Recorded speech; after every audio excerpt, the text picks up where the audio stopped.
Pues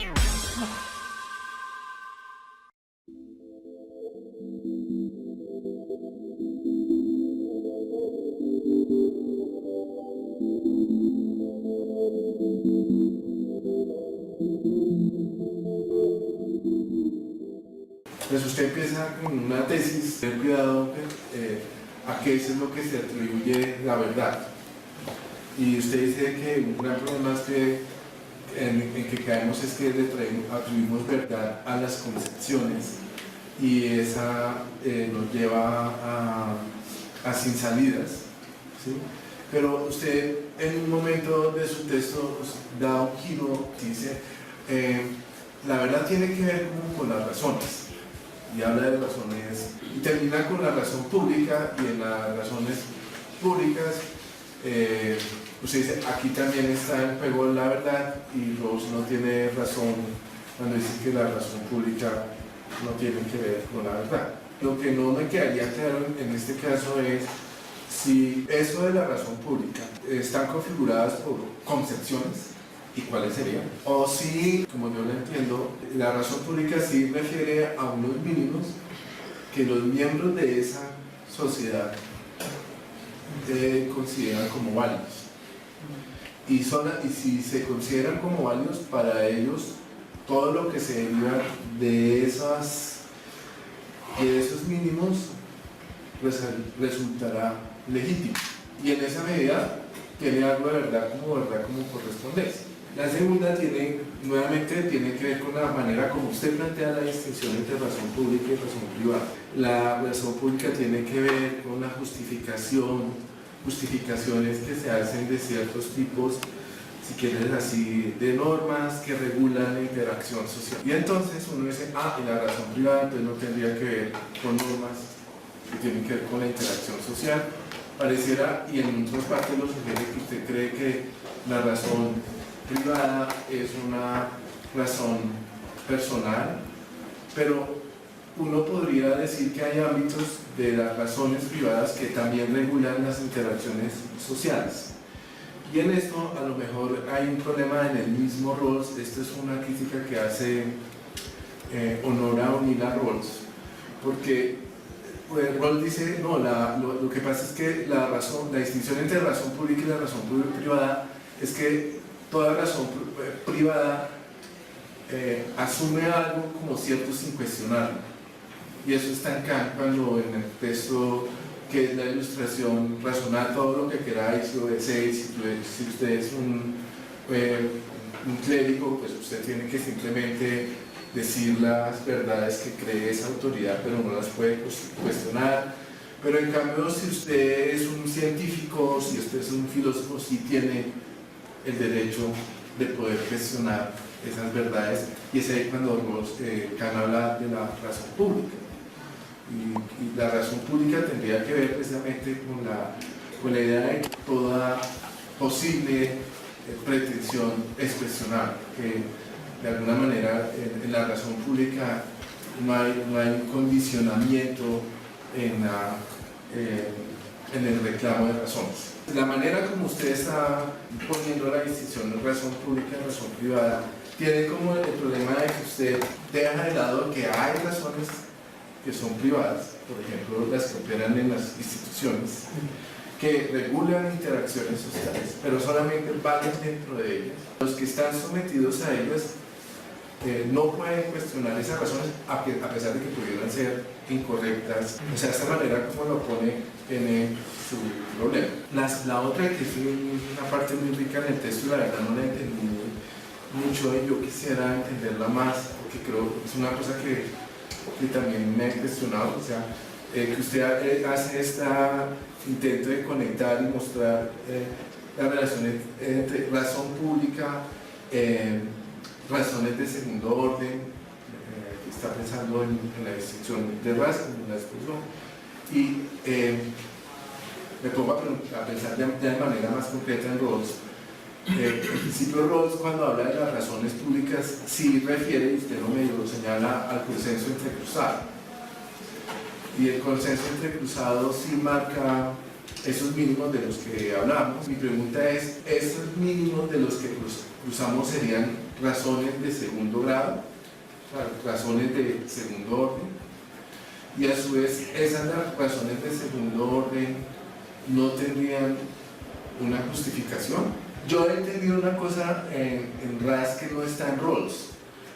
RAS cuando habla de las razones de segundo orden dice, uno podría seguir, aquí tiene razones de primer orden, razones de segundo orden, y uno podría hablar de las justificaciones de estas razones de segundo orden y podría uno llegar a subir hasta un momento en que uno encuentra una especie de razones útiles. Y él en un texto sugiere como que para el derecho esas razones últimas son los valores morales. Un valor moral no se puede, es justificable a su vez o no es justificable.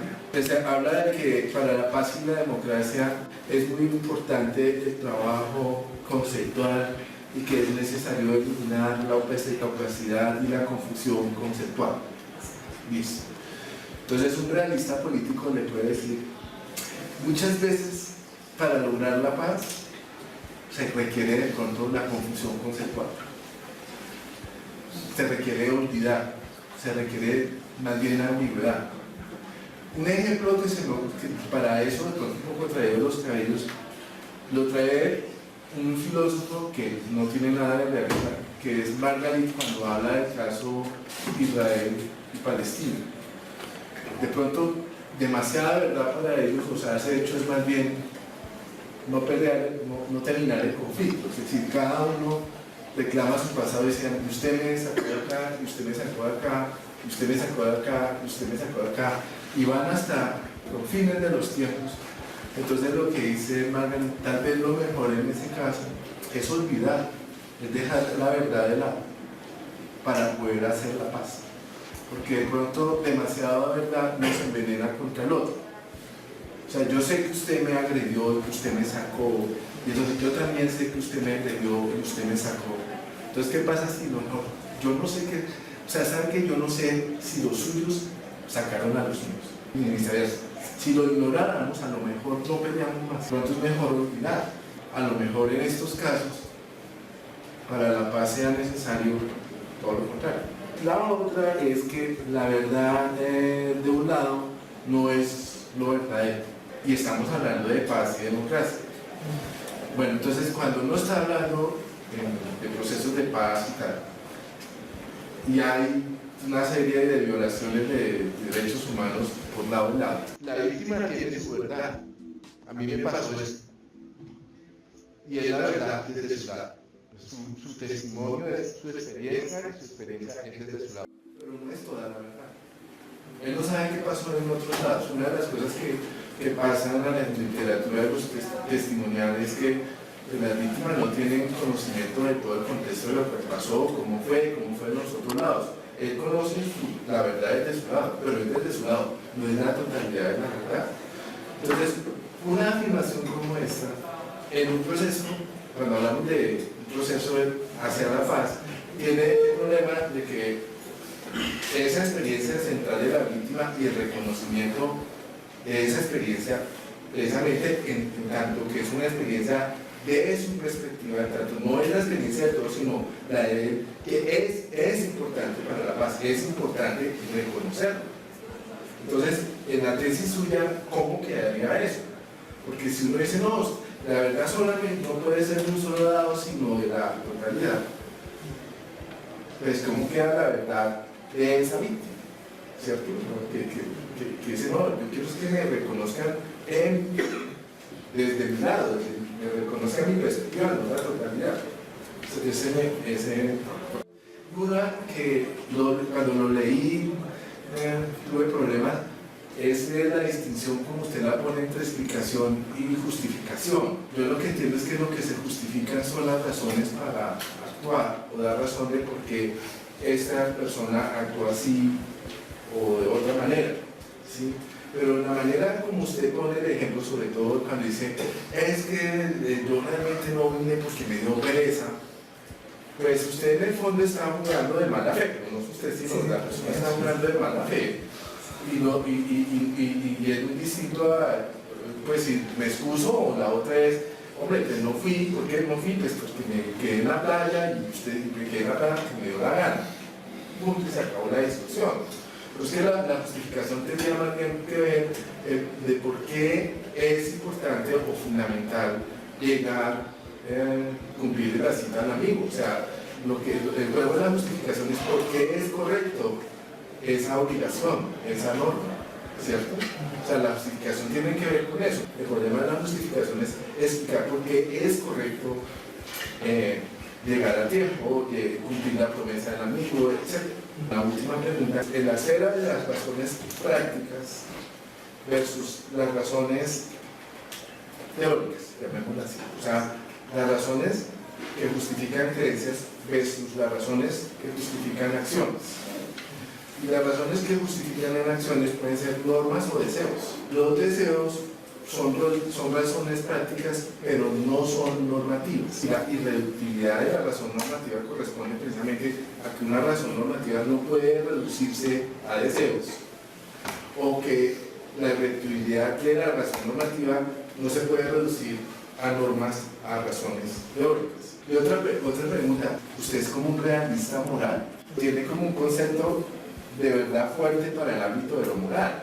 Y alguien como Habermas diría, no, uno puede ser cognitivista sin considerar que la validez de una pretensión normativa se refiera a la verdad, sino a lo correcto. Usted estaría como diciendo, no, si cuando hablamos de lo moral hay hechos morales y por lo tanto podemos hablar de una verdad normativa. Entonces usted estaría como casado con cierto realismo moral, ¿cierto? Bueno, esas son mis preguntas. Una pregunta por los deseos, y es una muy buena pregunta. Entonces yo tengo razones para querer, deseos, querer hacer X. Entonces no es que tenga una razón, teoría, y luego ahora hago X, sino que es un juego bastante más complejo, el juego de la justificación de las acciones, desde la razón y cómo es que yo puedo reconocer varios elementos. Que estoy diciendo rápidamente que estoy incluyendo deseos. Digamos que la fórmula tiene que incluir deseos, no puede jugar con una posición razón por un lado y deseos no, y los deseos vas a tener que meterlos en un armario porque estamos hablando de razones. No, la noción de razón contiene el deseo, tiene que ver con creencia, tiene que ver con deseo, tiene que ver con el acto mismo. Cuando yo digo razones para la acción, es una fórmula muy rápida para decir razones para querer, creer, hacer X. Hay hechos proveedores de razones, pero no hay razones morales. No pienso que haya normas morales análogas a las leyes de la física. Se las va a descubrir a través de un proceso intelectual, empíricos. No hay tal cosa. Sin embargo, vean la posición que parte de hechos proveedores de razones y razones para la acción. Esa es la idea de que se requiere olvidar y de la ambigüedad. La posición del realista político. Es mejor la memoria que el olvido. Es mejor el reconocimiento que la colocación en un lugar donde ya no quiero ver más ni saber lo que pasó ni buscar causas. ¿No? Eso es mejor la memoria. Pero el juego es un juego de recolocación. Es un juego de acuerdo que supone el reconocimiento de sus propias verdades y de sus propios procesos, pero el reconocimiento de algo más, llamémoslo un tercero, y es el reconocimiento de la necesidad de la reconstrucción de la vida. En eso puede ser uno realista también, hobbesiano. Vean, es que esto es una colocación. Cuando se habla de razón pública y cuando estamos hablando de o bien de razón pública o bien de procesos de construcción de paz, estamos hablando de un posicionamiento que supone agentes, que supone diálogo, que supone verdad y que supone la negación, que supone probablemente tengamos que abandonar una razón explicativa total. Y eso significa que tengo que aceptar que mi parte es una parte. No significa que la verdad está en la totalidad, no es hegeliana la posición. La verdad está en la totalidad y hay que tratar de verla, no significa precisamente los relojes tienen razón cuando dice que la verdad no tiene que ver, precisamente tiene sentido cuando está diciendo la verdad en ese sentido metafísico más completo, acabado. Tenemos que saber la verdad. No es eso lo que hay que saber. Son muchas otras cosas las que hay que saber, pero no es eso. Y hay que aplicar principios de razones de primer orden, de segundo orden, por ejemplo, el principio de reciprocidad. Es fundamental. Si usted no opera con ese principio, no va a operar. Entonces usted tiene razón de ser un gobierno que opera en cualquier acuerdo, en cualquier intento de acuerdo y de juego de construcción de sociedad. El realista político piensa en la razón como un instrumento. Entonces la razón puede ser lo que tengo en lugar de la ametralladora. Si no me sirve la razón, uso la ametralladora. Y si me sirve la ametralladora para correr la bala, uso. Las razones normativas tienen una característica, no son razones instrumentales, tienen valor intrínseco. La razón es intrínsecamente normativa. Este tipo de razones son intrínsecamente normativas. Por lo tanto, el realista no aparecería porque el realista funciona con el código y de la realización de aquello que quiero. Llámese paz, llámese guerra, obviamente la agencia que ve realista es por la paz también, pero razón pública, ¿qué tipo de verdad asumiría uno respecto a las razones de segundo orden, o sea, las razones abstractas, o sea, las razones genéricas? Si usted me pregunta, Mario, ¿usted por dónde se iría en una teoría de la verdad? Probablemente con dos, por el coherentismo, cuando se trata del filósofo intelectual que está tratando de llevar en ese nivel de abstracción. La exigencia es una exigencia propia de la noción de consenso entrecruzado, traslapado. Entonces, ahí la verdad no es coherencia, la verdad no aparece, porque de lo que se trata es de un juego en donde mis verdades individuales no pueden ir solas, van de la mano con justificaciones de orden público. Mis razones juegan. No lo pude decir, pero los maneja lo de los niveles de justificación. Justificaciones, razones, por lo tanto, razones plenas, individuo, y razones públicas. Eso ustedes juegan en tandem. Usted no se puede ir con la razón plena, sin individual, y decir, esta es la verdad. Mi verdad en matrimonio, mi verdad en mi concepción, mi verdad en mi concepto de matrimonio, que luego lo convierta en una verdad necesaria que sostiene mi concepción naturalista, trascendental, y luego lo que sigue es una política, nunca una legislación que abra la posibilidad de un matrimonio entre personas del mismo sexo. Ese juego que se quiere evitar, ¿y cómo es que se quiere evitar? Pues reconociendo varios elementos, reconociendo, por ejemplo, que no es que se trata de eliminar la concepción de bien de los otros, sino el consenso entrecruzado, trasladado, es el agrupamiento, sin que sea una fusión de las concepciones de bien y que también se acercan a los individuos y sus concepciones de bien privadas propias para construir algo. Y es, ¿qué construimos? Los términos de cooperación. Y ese es el negocio. ¿En qué negocio estaríamos? En la razón pública, en la construcción de los términos de cooperación. Eso es. Y claro, si usted construye los términos de cooperación a través del engaño, a través de mi explicación de por qué llegué tarde, con un juego de engañoso, ¿ven? Y que trata una explicación, dar una justificación sin decirlo. Claro, hay que evitar el engaño, la confusión. Eso hay que evitar. Claro, ¿qué pasa con la época de la posverdad? Digamos que estamos viviendo en la época de la posverdad. Bueno, de la posverdad puede salir verdad también. Tome la posverdad no como la negación de la verdad, sino como el reconocimiento de la multiplicidad. Entonces, si uno hace ese reconocimiento, reconoce una verdad. Entonces, la época de la posverdad puede ser una época de reconocimiento de verdades o de valores de verdad. Me gusta más la idea de los valores de verdad, pero esa no la pude usar. Y yo no sé si cubrí todo. Muchas gracias.